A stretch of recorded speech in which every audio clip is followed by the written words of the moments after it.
The first time in Israel's history, a sitting prime minister has been indicted.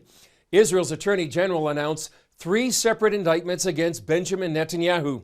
The announcement puts the political future of Israel's longest-serving prime minister in doubt, and Israel's political landscape in even more turmoil. Attorney General Avichai Mandelblit announced indictments against Israeli Prime Minister Benjamin Netanyahu in 3 separate cases for fraud, bribery, and breach of trust. He called it a sad day for Israel. A day in which the Attorney General decides to serve an indictment against a seated Prime Minister for serious crimes of corrupt governance is a heavy and sad day for the Israeli public and for me personally.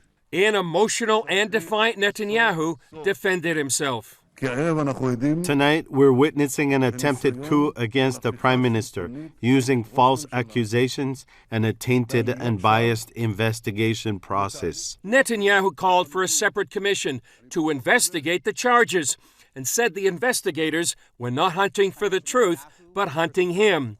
He vowed to remain in office. I won't let the lie win. I will continue to lead the country according to the law, exactly as written. I will continue to lead the country with responsibility, with dedication, and with care for the security and the future of all of us, and for our country, and for democracy, and for the rule of law, and for justice. We need to do one thing. We need at last to investigate the investigators. After the announcement, some Israelis from the right and the left took to the streets. All the attorney and the justice system, they belong to the left. But the left, they anti-democracy. They see that after election after election, they lose, we win the election. So what they make? They make investigation. I'm here because today the Prime Minister of Israel has been indicted for bribery and breach of trust, and he must resign his office today, tonight. After years of investigations, Netanyahu will have his day in court.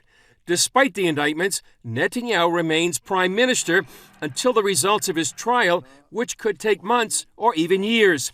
If he is convicted, he would have to step down. It comes at a critical time politically for Israel. Both Benny Gantz, the leader of the Blue and White Party, and Netanyahu have been unable to form a government. Now, for the first time in Israel's history, the members of the Knesset will have 21 days to choose a prime minister. If they can't, Israelis will go to the polls in several months. Whatever happens, Israel is facing one of its most uncertain times politically in its history.